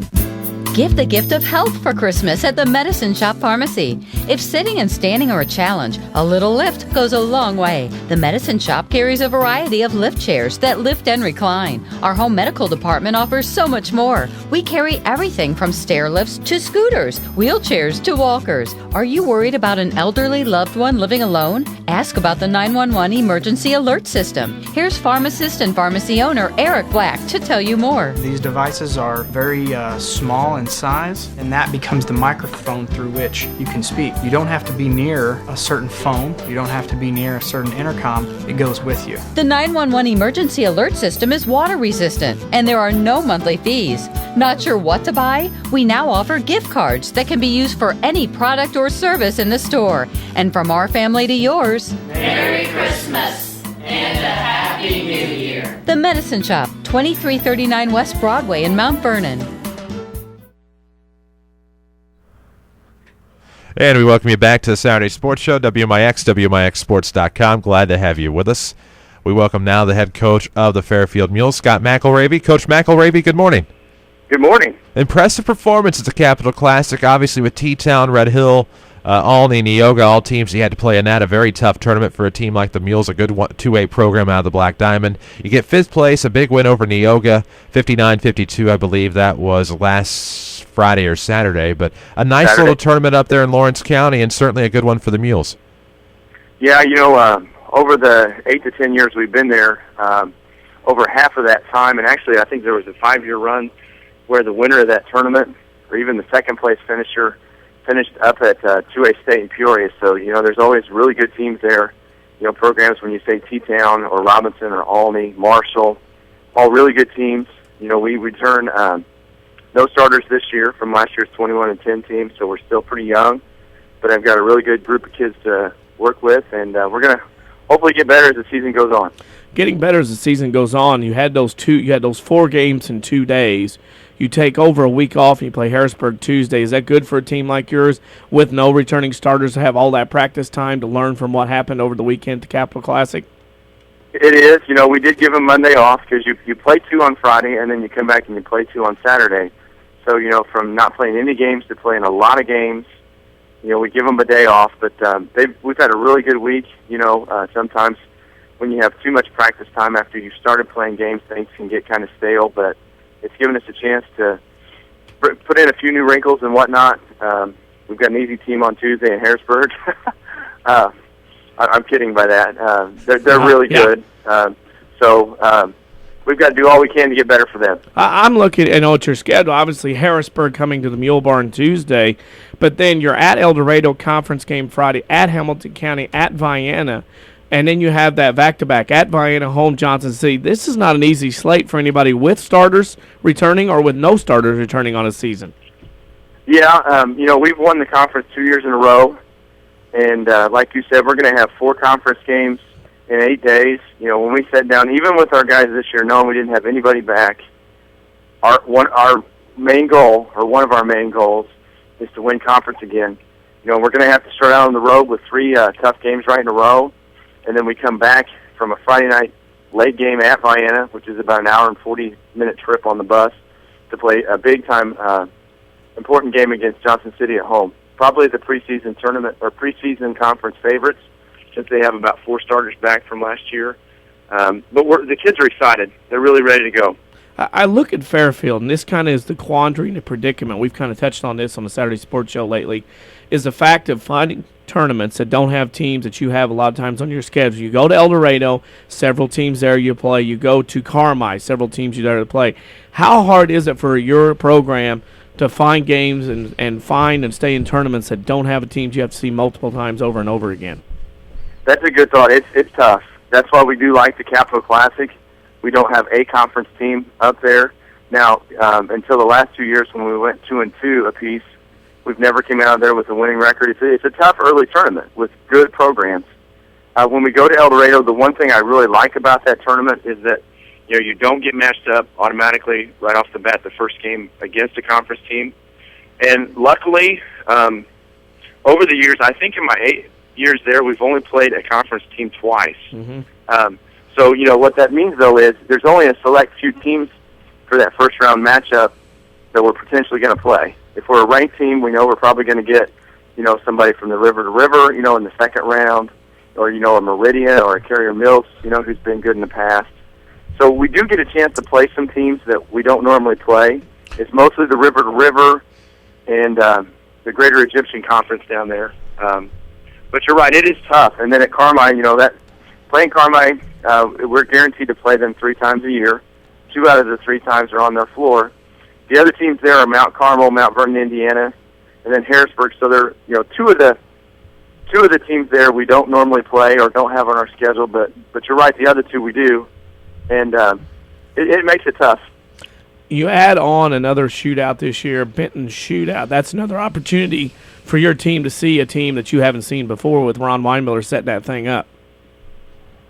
Yeah, he invited us down there last year. Ron, I worked with him 2 years here when he was the JV coach and I was the freshman coach. We have a good relationship. He does a really good job at Benton. He invited us down last year and we got to play Neoga, which ironically is in the Capital Classic, and we actually played them once last year, but potentially could have played them twice. And then this year we're scheduled to play Benton, another river-to-river team, so that'll be a good matchup for our kids. Were you involved, because you worked and taught with Ron Weinmiller, were you involved in the basketball games, the infamous Fairfield games, with Coach Townsend and you guys playing basketball at night? Should I say no comment to that? Well, you can. You know what? Surely that was in the morning. That was in the morning before school. Right. The ones that I can remember. Yeah, they were fun. We 3-on-3 games. Let's see. I remember one coach getting a severely sprained ankle. I remember another coach breaking a bone in his wrist. That was me. There was all kinds of happenings that came out of that. Luckily, we're all still good friends. Well, I see. The story I heard from Coach Weinmiller was he dominated. And then Coach Townsend sent me a text, said that's not true. That never happened. So I want to hear your version of who was actually the big baller in those contests. Well, I think that the dominated from Coach Weinmiller may be exaggerating a bit. He did at times use his little Hamilton County, or we should say McLeansboro, because they refer to it as McLeansboro still. McLeansboro tactics, when the refs aren't looking. But we had a lot of fun. They're all good guys, and it made for a lot of fun. We're just getting too old. We can't do that anymore.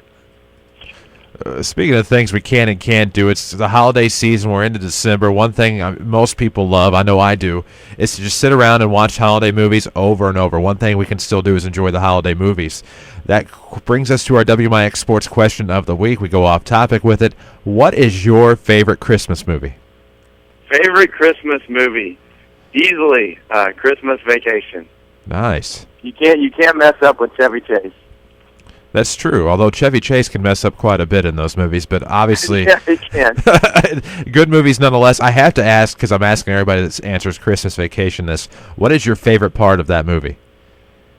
Favorite part of the movie? Because it's been such an easy answer, we have to make it somewhat tough, and I feel like that's a tougher answer to come up with as your favorite part. That is a great question. My favorite part of the movie probably is when the cat catches the tree on fire. Nice. What was Grandpa's name? Or it was Uncle whatever. Yeah. Yeah, that's probably my favorite part. Nice. Or anything with Eddie in it. Yeah. That's good stuff, too. It's just a great movie all around. Coach McElravy, good luck to the Mules the rest of the way. We look forward to talking to you again soon here on the Saturday Sports Show. Hey, we appreciate you having us. Always a pleasure. Nice. Scott McElravy, head coach of the Mules. Fairfield, of course, back in action on Tuesday night as they welcome the Harrisburg Bulldogs. You'll be able to catch that game on sister station WEBQ 1240, or listen to it on any device at WEBQradio.com. Jeffrey Drake, good friend of the program, also news director at WQRL, will have the call of that one. Wow.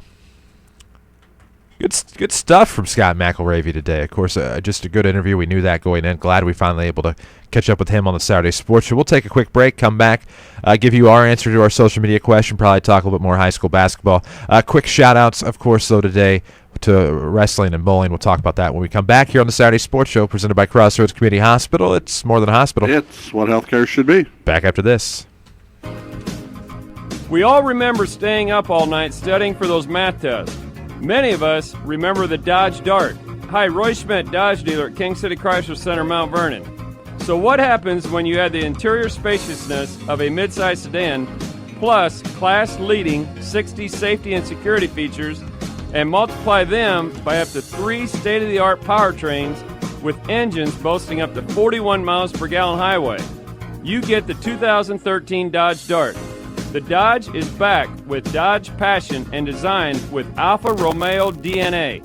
Come see the all-new Dodge Dart SE at King City Chrysler, starting at just $18,995. Or log on to kingcitychrysler.com to see all of our new and pre-owned inventory. There is something for everyone here at King City Chrysler Center at 1603 Broadway in Mount Vernon, Illinois, and also find us on Twitter and Facebook. When an emergency happens, time is everything, and you don't want to spend that time in a waiting room. So choose Crossroads Community Hospital with our 30 minutes or less ER service pledge. The entire team is committed to working diligently to have you initially seen by a physician, physician assistant, or nurse practitioner within 30 minutes of your arrival. When minutes matter, choose the ER that doesn't waste time. Choose Crossroads Community Hospital. Visit crossroadscommunityhospital.com/faster to learn more. If you are experiencing a medical emergency, call 911.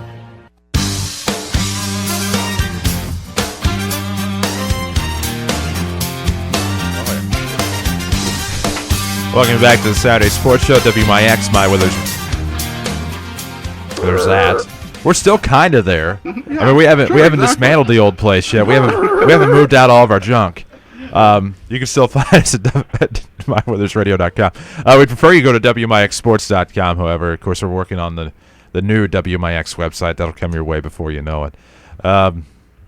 So, yes, we have not technically moved out there yet, but we're on WMIXsports.com. Quick shout-out to the Rams wrestlers today, of course. Varsity in action already at Civic Memorial today, and, of course, the freshmen and softs traveled to Carbondale. That's a 10 o'clock start time. Good luck to the grapplers representing the Mount Vernon Rams today. So that out of the way, our WMIX Sports social media question, of course, what is your favorite Christmas movie? I've seen Die Hard answered. Yes, that does count because the first 2 Die Hards revolved around Christmas. The third came out around the holiday time, but I don't ever recollect any mention of any holiday. The fourth was Independence Day. Who knows what the fifth one's going to revolve around? I hear they're going to China or battling China or something, but I'm getting on another tangent there. We've seen a lot of Christmas Story. We've heard a lot of Christmas Vacation. Scott Gamber had a triumvirate of Christmas Vacation, Home Alone, and A Christmas Story. And oddly enough, those would be my favorites if pressed to give an answer right away. Christmas Story has a slight edge. I do love A Christmas Vacation, and the reason I ask people their favorite part is because it seems like everybody will have a different answer. My favorite part of A Christmas Vacation probably is when Chevy Chase's Clark Griswold goes on the rant. No, not even that. It's when the great aunt, and I can't remember either of their names in the movie. They're both famed character actors and actresses that play Clark's relation, I believe. And she's outside, and all of a sudden, what'd she do? Start singing the Star-Spangled Banner? Because something happened with, like, the fumes from the sewer of Cousin Eddie's RV. And the next thing you know, Rudolph and the sleigh go in the sky into the night, and Star-Spangled Banner breaks out. just a great part of that movie. Christmas Story is my favorite, though. Can't beat the Fragile. It must be Italian, and the leg lamp and things like that. But that's mine. I love Home Alone just from being a kid, but A Christmas Story takes tops. They're all good. I mean, off the air, I told the fact that I'm the second oldest person here in the room today. So I say, yeah, there you go. But I gotta go too. I mean, Christmas Vacation, as far as a modern style movie goes with Chevy Chase, can't go wrong. But my favorite of all time, It's a Wonderful Life, Jimmy Stewart. I can't get away from that. It's just the old black and white. It'll be on tonight actually, and probably air 3 or 4 more times during the holiday season. But man, oh man, that original with all the people that was involved with that movie, that's one I just can't turn off and look forward to every year of finding out when it's on. Well, start off, mine was going to be Christmas Story. I love watching it. Okay, but the thing of it is, one has really struck my fancy, and I've really started watching it and got into it. But it's Will Ferrell in Elf. I love that movie for some reason, but running a close second would be probably Santa Claus. But yeah, Elf is up above my top right now. Christmas Story, obviously, but another one is A Christmas Carol with George C. Scott. I thought that was the one of all the Christmas carols. That's the one that he does the best job. Oh my gosh, that reminds me of my fourth that I forgot. How can you, speaking of which, that is a great movie, and I'm not dismissing that whatsoever. It just reminded me of one with Bill Murray, Scrooged. Mm-hmm. Kind of a modern take on that. I mean, and it's not for the kiddies. There's no doubt about that. Yeah. But just that was an excellent movie. Billy Bob Thornton had one that wasn't for the kids either. Oh, that's right. Yeah, I forgot. Believe it or not, I have never seen that. Mm-hmm. Not seen it whatsoever. Elf, I remember seeing that in theaters. That's what started the relationship between Mary Steenburgen and Will Ferrell, by the way, as she's played in a couple of his movies since. But not that that's relevant. I could do a 2-hour show on food, movies. Sometimes lacking in sports. We've done it before. That's true. In the old trivia days, hours upon hours upon hours. Miss those days too. Oh, I miss those days. Oh, a place that started with a B and ends with an S needs some trivia. Anyhow, of course, there's multiple words you could formulate out of that as I think about that. But our WMIX Sports social media question of the week, obviously we go off topic. Find it on Facebook or Twitter. You can access that at WMIXsports.com. Or if you're listening to us on your smartphone device today, just click on your app, look for WMIX Sports, and answer our question. What is your favorite Christmas movie? So far in studio, of course, we've had A Christmas Story, It's a Wonderful Life, Elf. DC went with A Christmas Story and the George C. Scott version of A Christmas Carol, both wonderful movies. We hope you'll chime in on social media. I believe we have one more break to take here on the Saturday Sports Show. Or am I going to Chris Webber? Yeah. Huh. Well, you know what? That'll happen. So we're clear on breaks, which means we can talk the rest of the way out. It's been an interesting couple of weeks of high school basketball. As the season gets started, we've seen some surprises, seen some not. We didn't know the champion of the Pyramid Plus tournament last week. We knew that Marion and Collinsville were going to battle it out in a couple of undefeated teams, and Marion ends up winning the Pyramid Plus tournament at 4-0. Good win there for Shane Hawkins and the Marion Wildcats to win that in his first season. Good start, and then they lose last night at home to Althoff. So how good's Althoff? Well, 4-0, a week out at a week away from football. They go 3-1 or 2-2 up at Effingham. Come back here and get a road win at Marion. Yeah, because it's not like it was at Althoff. It's not like it was at home. No. They went on the road. And I think the first 2 losses was just basically with the JV team, more or less. So, and maybe a few managers along the way just to have numbers. So, exactly. The football run they made. So, boy, you get all them people back now and let them have a few basketball practices. Look out. Well, and then the Carbondale Terriers, a team that struggled somewhat last year and just struggled throughout the season, come back, a pretty admirable performance at Quincy. I don't believe they ended up taking the title. They lost their final game there, went 2-1. But you take a look at the Carbondale Terriers. They played Cahokia within 6 last night. 62-56, I believe, was your final in that one. Cahokia is a good team. They are ranked in Class 3A, which is tough to do. It's tough for a team from down here to get a look at that. Cahokia goes on the road and beats Carbondale. Tells me Carbondale's a little bit saltier or better than what Right. most people give them credit for. And Kokia it's coming tough off to their play there. undefeated run up at Lincoln. Right. That's a long trip Yeah. for them. They go on the road. So then Kokia gets a a good win. tournament. Altoff gets a win. Mount Vernon gets a win. So it's like, just because you're at home in the South 7 doesn't mean diddly squat. You got to earn it just like Mount Vernon did last night. Well, yeah, and struggling to start the fourth quarter, then finally picking it up and getting to the foul line. And when Centralia picked up that intensity and went full court late in the game to try to force Mount Vernon to turnovers, and the Rams were finally able to overcome it. Obviously, a big growing up win for the Mount Vernon Rams. They're 3-2, 1-0 in the South 7. So your conference leaders in the South 7 are Mount Vernon, Cahokia, and Altoff, who got the big road win last night at Marion. The Woodlawn Cardinals, meanwhile, of course, a team that are 3-1 after losing to Oakville last night. We've talked a lot about the Cardinals today. Waltonville Spartans undefeated on the season. The county and Weber County's much improved. rolling. The county's looking pretty good right now. Weber definitely have been competitive in every game they've been in so Yes. far, and that's good. A new coaching staff, a new attitude. Henderson has decided he's going to play basketball this year for sure. He's off to a good start. And Chad Harper definitely instilling, competitiveness. Hey guys, we can play with people. Let's do this, and that's it's refreshing to see and glad to see over there our friends east of here. Well, and the thing with Weber Township and the Trojans is last night I was kind of keeping up to date through retweets and whatnot on Twitter. Hate that word. But just seeing the closeness of that one, ZR finally ended up pulling away slightly, but that one was close at the Christopher Thanksgiving tournament. Those two teams will meet again at Wayne City, I believe, on that Thursday night on the 13th. Those two teams will see each other for a third time. That one could easily go the other way this time. Weber did get a win at Christopher against Wayne City, so the Trojans already better in terms of win-loss than last year and making great strides. And it's good to see out of Blueford, and it really is good to see them making those strides on the boys' side of the program. Of course, we're not that far removed from some girls' success at Weber Township as well. But it's just good to see over there. Waltonville, I was able to talk with a major Spartan fan yesterday at a live broadcast, and just to talk about how well they're playing. And a lot of the ink going to go to Trey Widges and Jordan Hale, but a player that Danny has picked out time and time again as a great role player is Rogers. And combine that with some of the new starters that they have, and Brian Gamber's doing a great job early going at Waltonville, and the Spartans undefeated thus far, and they're getting ready to head into a tough portion of their schedule. Sandoval on the road Tuesday. Then they have Carlisle at home the next Tuesday before going to Woodlawn on a Friday. So they're starting to bump up things a little bit. We're going to find out. Again, they beat Egyptian the other night in that championship game at Christopher. They're 4-0 after beating Noble. So it's one of those where Waltonville is looking good. Woodlawn obviously looking good. Weber's much improved. You throw those teams in. Mount Vernon's off to a good start now, 3-2.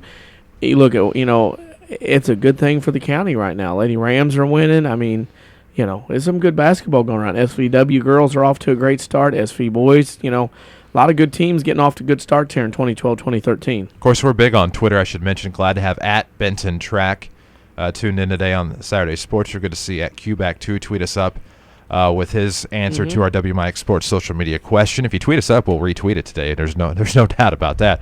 But we're talking high school basketball, talking about the county right now. Looking on the girls' side, Woodlawn struggled somewhat. The Sesser-Valier Waltonville Lady Devils are off to another hot start. Weber early struggles. We'll see Wayne City again on Monday night as they take on Woodlawn. We'll be there. But kind of getting out of the county now and taking a look at some of the programs and some of these tournaments that we've seen.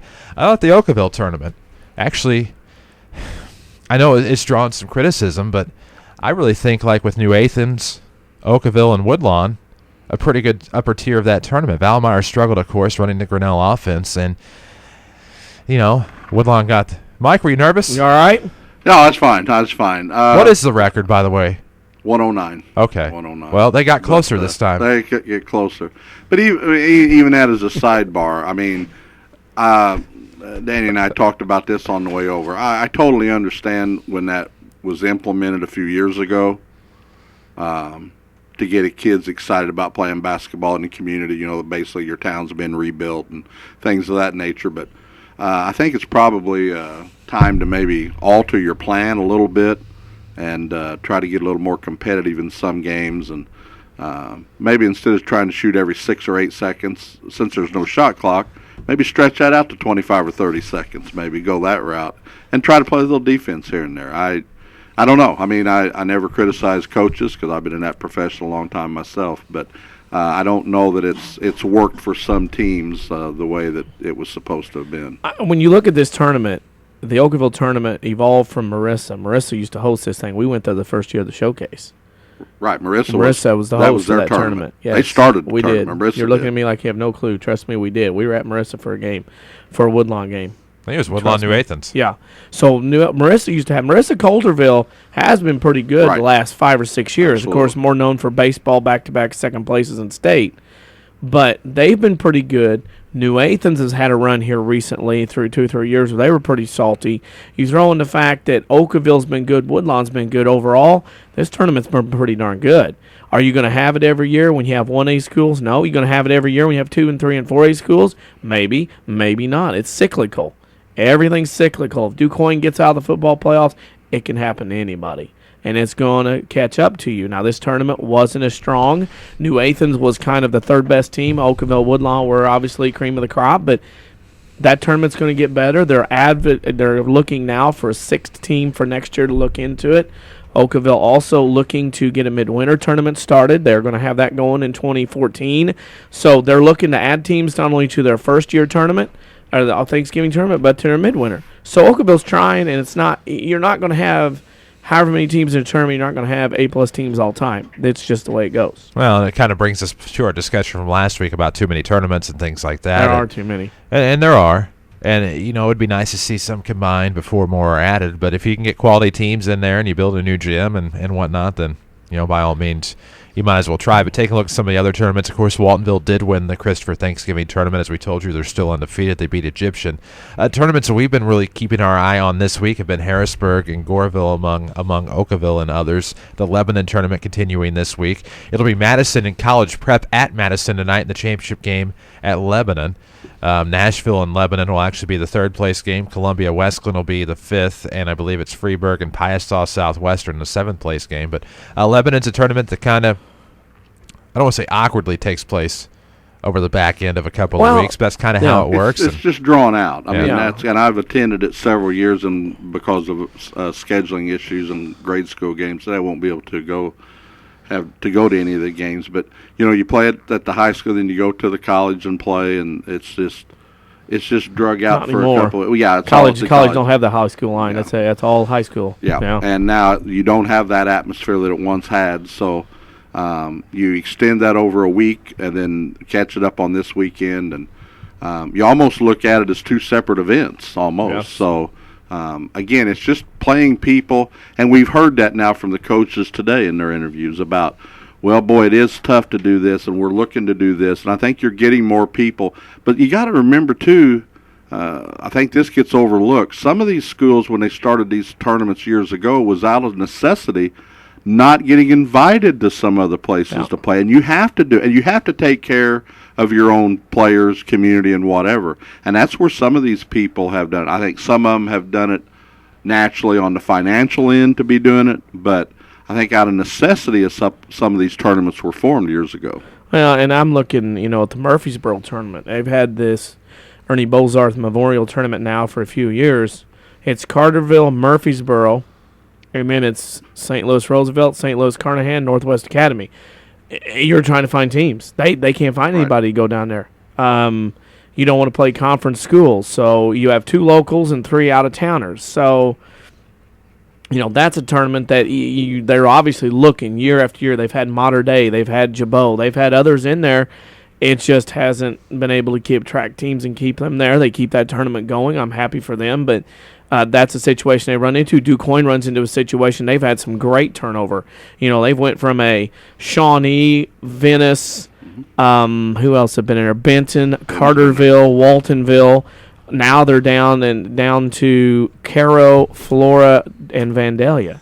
That tournament has struggles to get teams. Yes. Harrisburg started their tournament. They lost Goreville and AJ last year. They went to Goreville this year. They're down to Gallatin County, Hamilton County, Harrisburg, Carmi.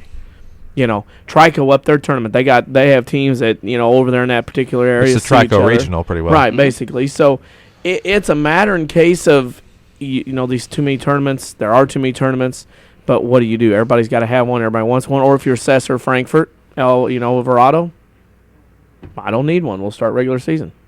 And at Murfreesboro, you look at this financially, because you don't want to have a tournament lose money, but the 3 St. Louis schools can't be bringing many people over there to watch games. Right. I mean, and then I would almost bet you're trying to pay some of their expenses for coming over as well. Right. So that's just not a very good win-win, but what are you going to do? Busy schedule this week again. Yeah, it is. Busy week of high school basketball on WMIX. Do we go double box, as we'd like to call it, on any night next week? I think we do. Looks like Monday. We have video most of next week, too. Yes, video Monday. Trying to get some video on the showcase where it is wanted. Looks like we have Wayne City at Woodlawn on Monday night. Pregame will probably be about 7 o'clock on the FM with video at WMIXsports.com. 6-minute quarters in the JV game, give or take. Mount Vernon Mascoutah boys action on Tuesday, 7:30 pregame, 7:20. 6:15 JV stuff. Who knows? Best guess. Right. Of course, video. All these thus far on the FM with video. Mount Vernon Centralia girls on Wednesday night as Jeff Lonnon's team looks to improve to 6-1 and 2-0 in the South 7 Conference.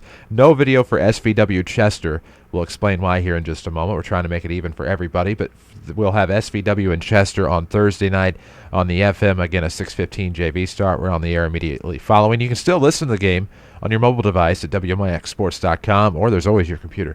Looks like Friday night we have Mount Vernon Althoff on the FM as the Mount Vernon Rams take to the highways. Their first road game against a tough Althoff team that's starting to get back to form after a deep football run and sharing some players. That'll be a 6:15 JV. And this is where we go, quote-unquote, double box, to borrow a NFL Red Zone term. On the AM on Friday night, Woodlawn and Mater Dei will travel to SIU to the arena. That'll be on AM 940 with audio on WMIXsports.com. 7:45 pregame for the 8 o'clock tip-off. Then on Saturday, we're still not done. The Sesser-Valier Lady Devils Sesser-Valier Waltonville Lady Devils travel to Hamilton County. 1 o'clock JV start. We'll have video on WMIXsports.com. 2:15 probably your on-air time after that JV contest at 1 o'clock. That will be on the FM as well. So busy week next week. You can find our broadcast schedule at WMIXsports.com, among other things. So there is your talk of high school basketball. We're glad you took the time to join us this morning. We were glad to be able to bring it to you as an homage there. As this was the Saturday Sports Show presented by Crossroads Community Hospital. Of course, it's more than a hospital. It's what healthcare should be. You betcha. Glad to have you. WMIX, Mount Vernon, Peoria, Paducah. A free service from Withers Broadcasting. Find us worldwide at WMIXsports.com. NBC News now.